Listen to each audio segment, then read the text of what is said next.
St. Vincent de Paul has such a rich history of service in our local community, and it's only made possible by great people that really care about Louisiana and care about the most vulnerable. And somebody that is a rock star is here with us today, Chef John Folse. Welcome to the show, Chef Folse. Oh, what a pleasure. Thank you so much for inviting me in. Well, look, you have been a supporter of St. Vincent de Paul for decades, and you've done so many good things for us, but other charities. And why do you have that commitment? What in your faith upbringing has made this commitment to serving God and His poor so important to you?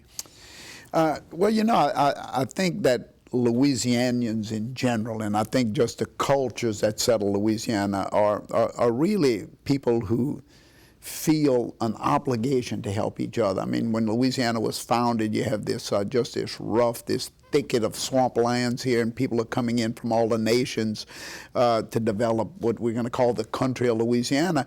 And without reaching out, without helping, without hugging, without seeing the need and fulfilling it, New Orleans would have never been built. Baton Rouge would have never been built. So I think the people who arrived here, coming from France and Germany and England and, you know, Africa and, you know, the Italians, they're giving people, and I think it's the culture we live.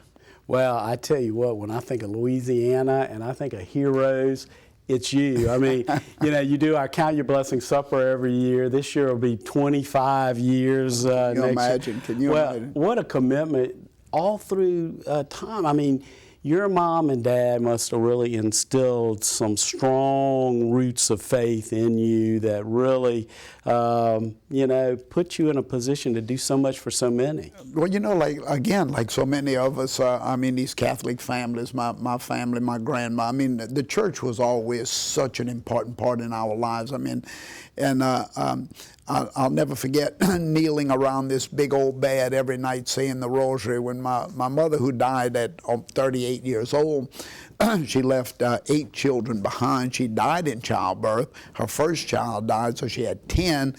But yet we still remember, all of us, even as little babies, we still remember kneeling around that big bed with Mom and holding hands and saying the rosary. And she instilled the importance of church. She instilled the importance of God in our lives. Even though He took her away when we were all babies, I was 8 years old when Mom died, I already knew what faith was all about. We all knew what faith was all about, and we knew that we had to kneel down and say that rosary every night, even though she wasn't there anymore. She was still watching us and making sure we did it. So I think just being in this place and being in a place that God really has a presence and you can feel Him every day is the results of the work. It's the work we do. He guides us in it.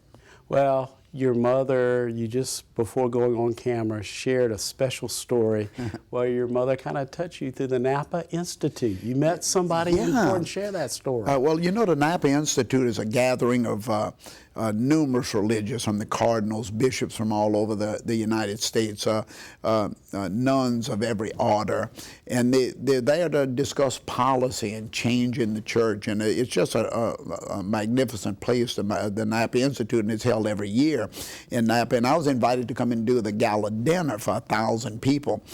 But I realized later that I wasn't brought there for that. I was brought there to meet a woman by the name of Gianna, her first name, and Mola, her last name, and her mother was a saint. Her mother was a canonized saint, a woman who refused an abortion of the baby, who I was actually talking to, Gianna, who her mother died on the table. She was the baby in that birth, and of course she became a saint because she decided to die rather than abort, which was such a and of course, realizing that my mother had died in childbirth and that this woman was there to meet me and tell her story, I realized right then, I said, "Thank you, Mom. That's why I'm here.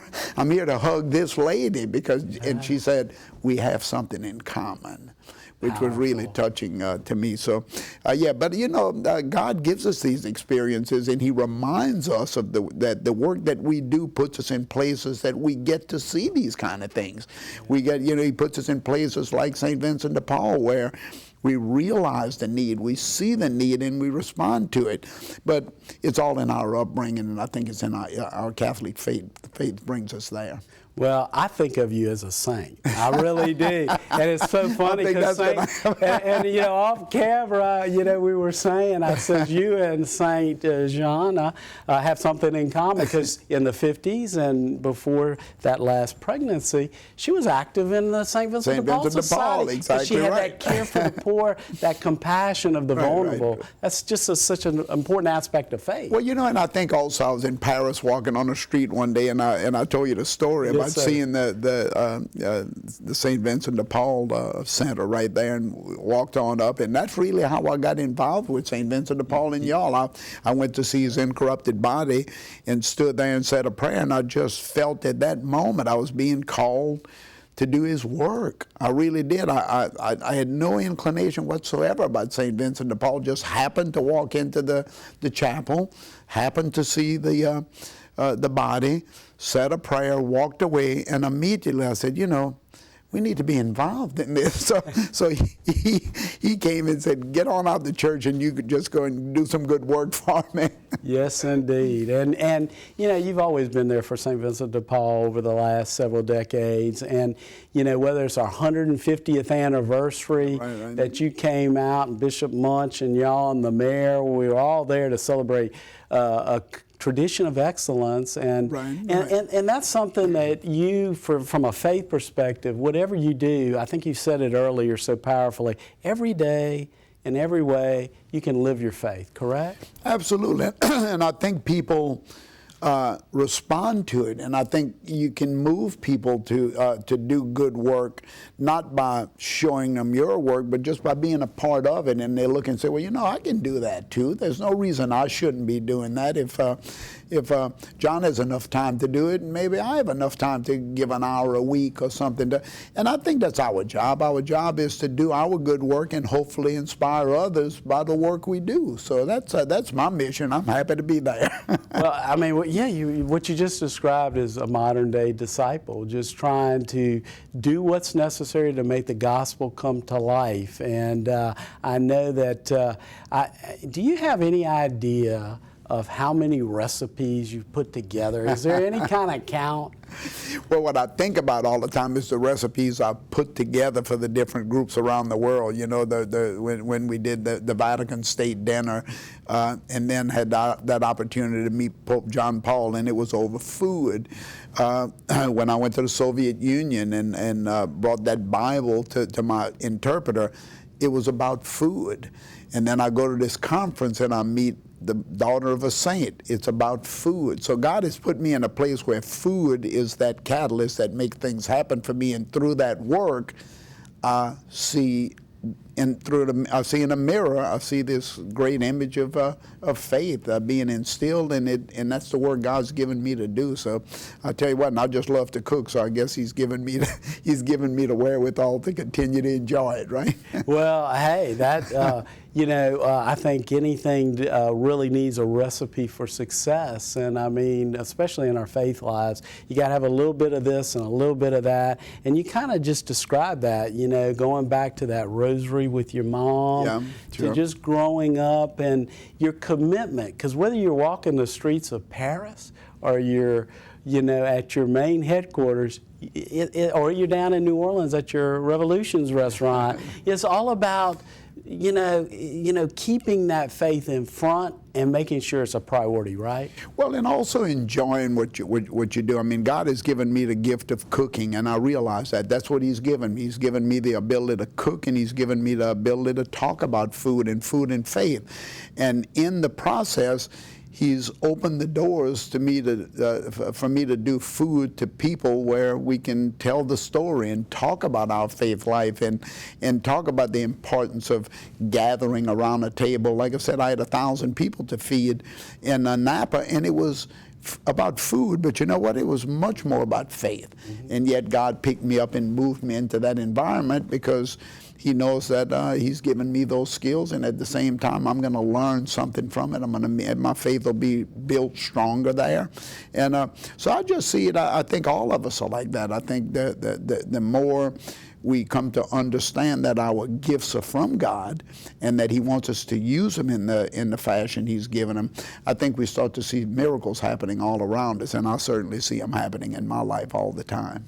Well, it takes an excellent chef to be in a position where you can touch so many lives. And I know that when I'm in the presence of people like you were in at the Napa Institute, you just feel their holiness, like Bishop Ott. You just felt his holiness. And for me, it's inspirational. It's got to really just kind of charge you up that much more when you're in the presence of so many people like that. And it does, you know. And I remember walking through Jerusalem. I took a trip over to the Holy Land, and throughout the Holy Land, I thought to myself, you know, why am I here really? What's my mission here? I said, I'm enjoying the food so much, and then all of a sudden walking into the Holy Sepulchre and being asked to spend the night in the tomb of Christ. They chose 10 people. They locked that church, and 10 people spend the night. And I just happened out of these hundreds of thousands of people,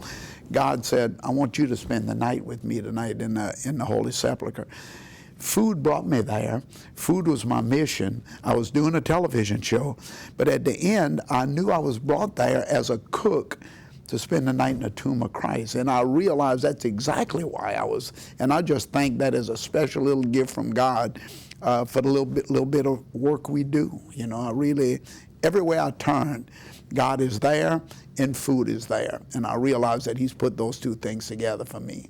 And it's a powerful thing, because when we break bread together, we build that relation. I know at the Acaldo Your Blessing Supper, or how many events do you do a year? It's too many to count. I do a fair amount. Yes, I do a fair, but it's all about food and it's all about faith. And most of the work that I do for groups of charity work, and it's bringing. Again, if I can bring 500, 600, 1,000 people to the table, and that message during the night is about faith and about love of neighbor and love of God, then I know that the mission that God's given me is being fulfilled. And He's given me that journey into something I love to do in a culture, a Cajun culture, that we all love to cook and we love to be around family and friends and people. And He's put me right in the middle of that and given me the greatest gift possible to also be able to talk about the message of God while I'm cooking. So I'm about the happiest guy you'll ever meet when it comes to your work life and your faith life. I mean, I really love what I do. We are so lucky today to have Chef Folse on Beacons of Light, sharing all of his recipes for a successful faith life. When we come back, we'll talk a little bit more about Chef Folse and kind of get a great idea why each one of us is called to recognize in our spiritual journeys why it's so important to grow and keep Jesus right in front of us.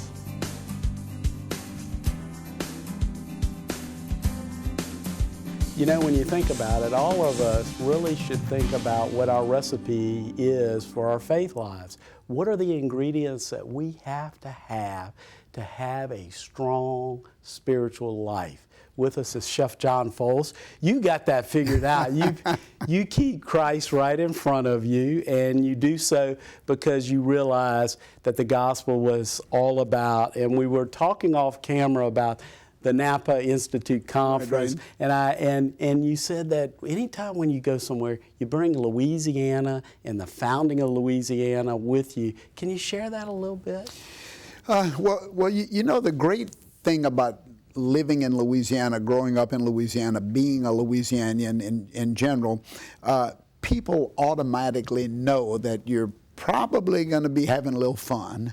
Yes. They know that you're probably going to eat well. Yes. They know that you're going to be friendly. They know that you don't mind giving a hug, and they know you don't mind professing your faith. They know that right off at the end. If you're from Louisiana and from our part of the country anyway, South Louisiana, that's who we're going to be.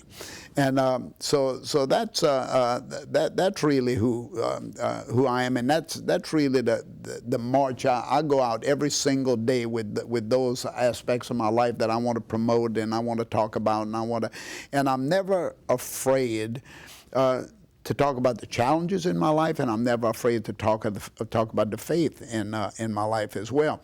I also just kind of changing the story a little bit, people ask me all the time about where and why and how did you get this really strong love of God, but also faith in your life that you believe so strongly about things. And I said, well, when you look at my upbringing, I said when my mother died and I was only 8 years old, it was you know the story of the African-American lady who came and knocked on our door. And as a young child, 8 years old, a house full of babies. I mean, my dad had twins who were 16 months old as his youngest children, and there were 8 of us from the top to the bottom. And here's a trapper. My dad was a trapper, a French-speaking trapper. He didn't, what was he going to do with this house full of babies? Well, he knew one thing. He wasn't going to give them up, and he knew he wasn't going to split them up. He was going to raise them however he could. And God sent that first miracle to our family, and that is a knock at the door. And Mary Fascio, this African-American woman who none of us knew, knocked on that door. And when my dad opened it, he said, "Can I help you?" And she said, "No, but I can help you."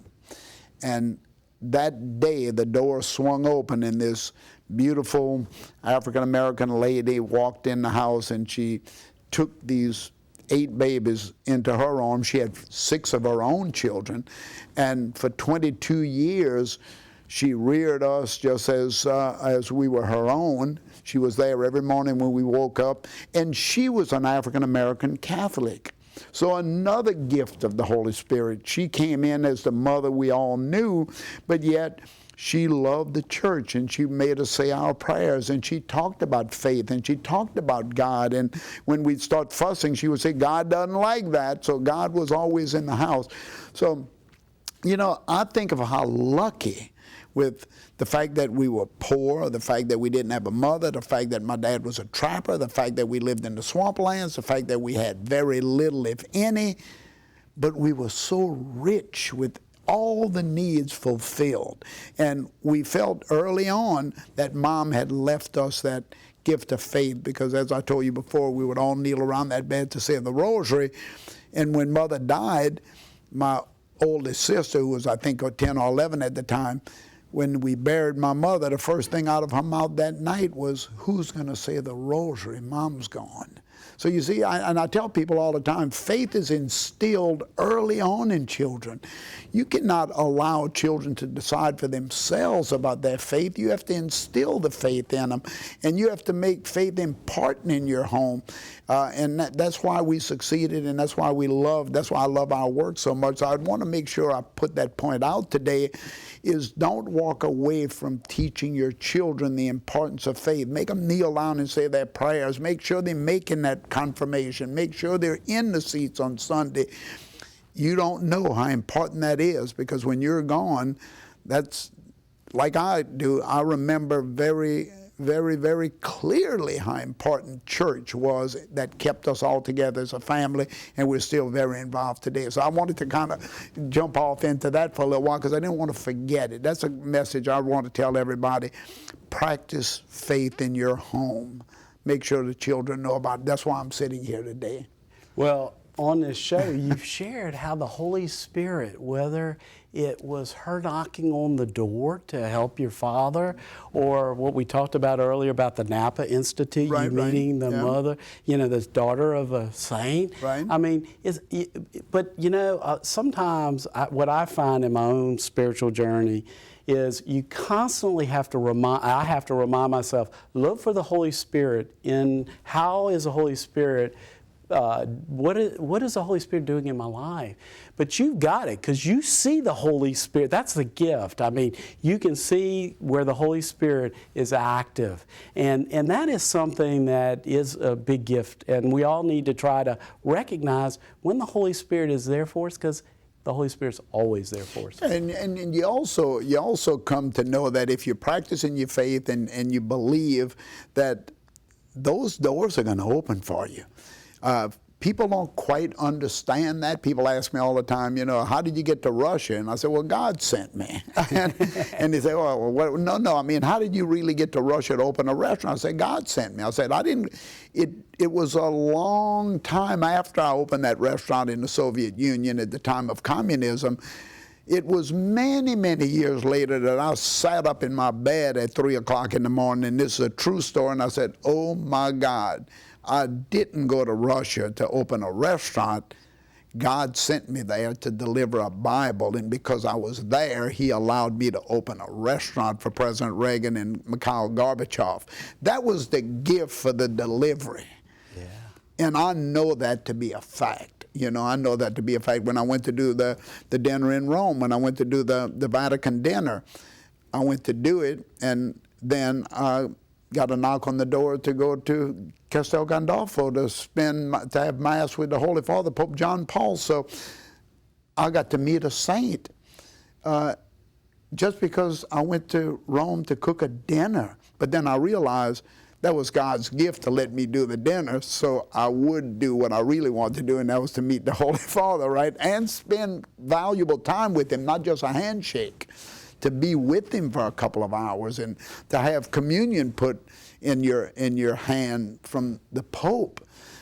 These are gifts. These just isn't vacation memories. This is a gift God has given us. So my faith is really strong because I see the gifts I've been given, and I try to explain to people, don't think too much about it. Just do the will of God. Just do the good deeds every day. Just teach your children, and the gifts are going to be poured upon you. And I can just kind of go crazy talking about it, but I get so excited about it because I see it every day in my work. I just look at St. Vincent de Paul. Think about that for a minute. When I got a call from Archbishop Hughes to talk about the possibility of doing a simple Lenten meal, a cup of soup, a glass of water, and a piece of bread. And I said, no, what we need to do, I'm going to get some ribeye steaks. And no, chef, Bishop Hughes said, we just want a simple Lenten meal. And look what's happened over the years, right? Over that simple Lenten meal for St. Vincent de Paul. And I had done St. Vincent de Paul 2 or 3 times before I actually stood before his body. But it was accidental that I stood before his body because I happened to be walking down the street and I said, oh, I do some work for St. Vincent de Paul. Let me go in the church, and I didn't know his body was there. Another gift, in my opinion, to me, that I could actually stand over him saying, thank you for bringing me to Baton Rouge to do some of your work. You know, I see these miracles every single day. I really see them, and but they're all about my food, and they're all about food and faith. And so the work that I'm doing as a chef, you wouldn't think that it brings me into the church I love so much. But the fact that I'm just a simple cook, that God has given me that gift, and then He's poured all of these other gifts because of the work that I do with my hands. And just imagine the things that we've had an opportunity to do because of food. It's incredible, is all I can say. Well, you know, I often think, you know, and I have to constantly remind myself that God is always talking to us. The question is, are we listening? Oh, for sure. And that's what you're saying is God's talking to us. And what would your message be out to those that, you know, maybe they're growing spiritually, but they're not hearing that voice of God talking to us like you just described so well? What would your message be? Well, I think eventually, no matter who you are, no matter what life you're living, sooner or later, you need God. Oh, yeah. Or you're going to need Him. And I don't care, atheist or not, you're going to need Him. You'll be laying down in that bed, or you'll be standing over your sick child. You'll be in that automobile accident, and somebody you love so much is clinging to life. You're going to drop to your knees because we all know instinctively that God is there for us. And that time comes. I just hope that it comes early for everybody because, and I think that's really the way I see it, that no matter what we think of our let me just say, our gift of faith. No matter what we think of it, no matter how loose we deal with it, no matter how often we practice it, that time will come when we realize that the only place we can go is to God. The only place we can go. So that's my message. I don't try to preach it too much. I just try to tell people, just thank God for the gifts you have, and continue to build that relationship with Him. And that's what we've done. And everything in my company, whether it's my publishing company, whether it's my food company, whether it's my catering company, I try to make sure that we give as much as we can back to our community for the gifts that we've been given. And let me tell you what, nobody will ever outdo God's generosity. I can promise you that. I'm yet another great example of that. Nobody will ever outdo God's generosity. He's going to bury you with good deeds and good work. So anyway, that's kind of the way I live my life every day. Well, what a powerful way to describe it, the gift of faith. And you're right. I mean, we all are going to need God, and we all need God, not only in those times as you described, but also those times where just waking up in the morning. Absolutely. And also, I'm amazed at the people. I really am amazed at the number of people who just will come up to me and say, Chef, where do you get your faith from? I mean, just strangers. Chef, where do you get your faith from? I really don't have a lot. I don't go to church and I don't do this, and then I realize that somebody's seeing us talking about God. Somebody's seeing us maybe doing a charity event. Maybe they were in a dinner that we did where I might have done a little speech about it.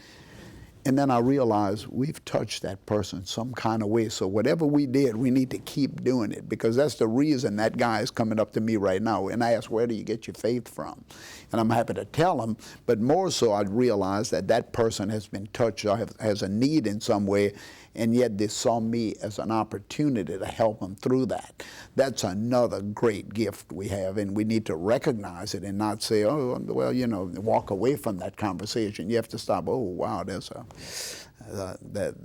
a gift right there. I need to stop and talk to this guy, Well, you just described yourself. What a gift you are to our entire community, our St. Vincent de Paul family. And I've known you for about 30 years now. And one thing I want to say is all your recipes are awesome. You're awesome. And let me just go on the record live on TV here saying that not only your recipe's great and genuine, and you're a gift. And you said touching others. You've touched me. You've touched our 150-year plus St. Vincent de Paul family. Thank you for all you do. Thank you for being on the show. Thank you for being a gift to our entire church. That's very, very nice. Thank you so much. Thank you. Any way I can help, you know where to get me. Yes, and a man that lives it, sees it, and recognizes the Holy Spirit. We hope you enjoyed this episode of Beacons of Light. We'll see you again next week for another great show.